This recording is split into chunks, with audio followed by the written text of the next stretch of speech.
अऊज़ु बिल्लाहि मिनश्शैतानिर रजीम। अस्सलाम वालेकुम students welcome to this YouTube channel accounting की दुनिया। स्टूडेंट्स आज हम कॉस्ट अकाउंटिंग जो कि लेबर हम टॉपिक कर रहे थे चैप्टर नंबर 9 से अफजल साहब की बुक से, तो इसका आज हम क्वेश्चन नंबर 11 देखेंगे। क्वेश्चन को रीड करते हैं जी। A workman whose basic rate of pay is 24 और is working under Rowan scheme plan premium payment. In addition, he received cost of living allowances 550 per 48 hours. 550 per 48 hours. During 1 week, he did job 130 hours for which were allowed. He took 21 hours. 30 घंटे allow थे, 21 घंटों में उसने काम कर दिया और B job के लिए 36 आवर्स अलाउड थे और 24 आवर्स में उसने काम किया और नीचे 7 वेटिंग और उसके बताए हुए थी।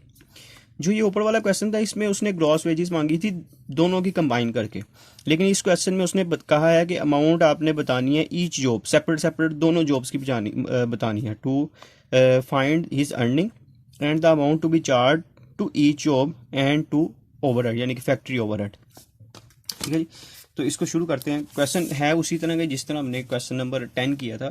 तो सबसे पहले यहाँ पे हम चार क्वेश्चन नंबर 11 और चैप्टर नंबर ही हम कर रहे हैं जी 9। तो सबसे पहले हम निकालेंगे जॉब ए का।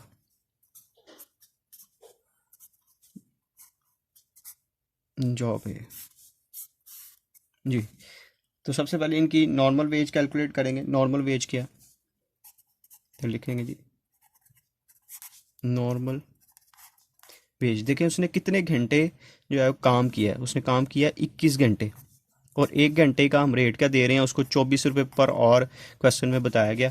इन दोनों को अगर हम मल्टीप्लाई करते हैं 21 इंटू 24 तो ये हमारे पास आ जाए जी 504। अब इसमें हमने ऐड करना है रोवन प्लान के मुताबिक प्रीमियम ऐड करेंगे। तो उसके लिए हमें क्या चाहिए, सबसे पहले लिखेंगे सेविंग आवर्स। सेव आवर्स कितने हैं, देखें 30 घंटे अलाउड थे लेकिन 21 घंटे में काम किया, इसका मतलब है 9 घंटे उसने क्या किए, सेव कर दिए। इसको डिवाइड करेंगे आवर्स अलाउड आवर्स कितने हैं 30 और मल्टीप्लाई करेंगे वर्किंग आवर्स, कितने घंटे काम किया उसने 21 घंटे और रेट क्या है 24। तो इसको सोल्व करेंगे तो ये हमारे पास आ जाती है 9 divided by 30 multiply by 21 multiply by 24 151.2। ये हमारे पास इसका प्रीमियम आ गया। अब तीसरी चीज़ जो यहाँ पे आएगी इसके साथ, अच्छा ये वेटिंग जो है ये दोनों में सेपरेट ए जॉब ए और जॉब बी के लिहाज से हम इसको क्लासीफाई नहीं कर सकते, यानी कि सेपरेट दोनों को नहीं कर सकते। लेकिन ये कॉस्ट ऑफ अलाउंस है, cost of living allowance, cost of living allowance, इसको हम दोनों पे एलोकेट करेंगे। किस तरह एलोकेट करेंगे, जितने जितने घंटे इनको अलाउड थे काम करने के लिए हम क्या करेंगे, इन दोनों की रेशो निकाल लेते हैं। यहाँ पे देखें एक को अलाउड थे 30 घंटे और दूसरे को अलाउड थे ये करने ए जॉब के लिए और ये बी जॉब। इन दोनों की अगर सम ऑफ रेशो निकालते हैं, सम ऑफ रेशो, तो वो हमारे पास आ जाती है 66। ये सम ऑफ रेशो आ गई, ये एक ही रेशो ये बी की। इस रेशो के लिहाज से कॉस्ट ऑफ लिविंग को हम चार्ज करेंगे। कॉस्ट ऑफ लिविंग टोटल में हमें उसने बताया हुआ है 550 मल्टीप्लाई बाय ए की ratio divided by sum of ratio. तो इसको सॉल्व कर लेते हैं जी 550 मल्टीप्लाई बाय 30 डिवाइडेड बाय 66, तो ये आ जाता है हमारे पास 250। इन तीनों को ऐड कर लेंगे 151.2 प्लस 504, तो ये टोटल हमारे पास आ गया जी 905.2। उसके बाद इधर लिखते हैं अब जॉब बी के लिए। इसमें भी इसी तरह सबसे पहले हम लिखेंगे नॉर्मल वेज। नॉर्मल वेज कितने घंटे काम किया जी, इसने 24 आवर्स काम किया और रेट भी 24 ही है। और इसके साथ हम कर लेंगे इसका प्रीमियम कैलकुलेट करते हैं।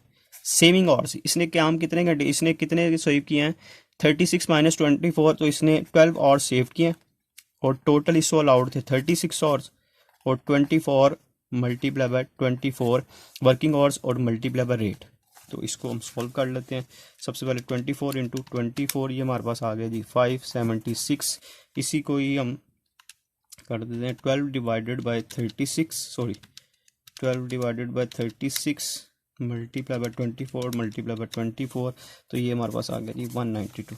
इसी तरह यहाँ पे कॉस्ट ऑफ लिविंग जो हमने चार्ज करना है उसी रेशो से 550 है टोटल, मल्टीप्लाई बाय बी की ratio divided by sum of ratio 550 multiply by 36 divided by 66, तो ये हमारे पास आ जाता है जी 300।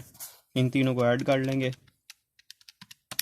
तो ये आ गया 1068। ठीक है जी। अब यहाँ पे उसने बताया हुआ FOH, तो ये जो FOH है, FOH के यहाँ पे फैक्ट्री ओवरहेड को जो चार्ज करेंगे, यहाँ पे लिख देते हैं फैक्ट्री ओवरहेड को जो चार्ज करना है आपने, वो ये वेटिंग आवर्स है, 3 घंटे वेटिंग है, और 1 घंटे के कितने पैसे हैं 24, तो इनको मल्टीप्लाई करते हैं तो 17, ये चार्ज हो जाएगा इसको FOH को। अब उसने कहा था find his earning and the amount to be charge to each job and to overhead. ठीक है जी। ये अब क्या करें, आप इन तीनों को टोटल कर लेंगे तो ये इसका टोटल जो है वो अमाउंट आ जाएगी। अलग-अलग भी हमने कैलकुलेट कर लिया, जॉब ए का, जॉब बी का और FOH कैलकुलेट कर लिया, और इन तीनों को ऐड कर देंगे तो वो आ जाएगा हमारे पास, टोटल इसकी अर्निंग आ जाएगी। तो ये इसको ऐड कर लीजिएगा जस्ट। तो छोटा सा एक क्वेश्चन था, उम्मीद है आपको समझ लग गया होगा। अगर प्रॉब्लम आए तो मुझे कमेंट सेक्शन में बताइए। नेक्स्ट वीडियो तक के लिए अल्लाह हाफिज़।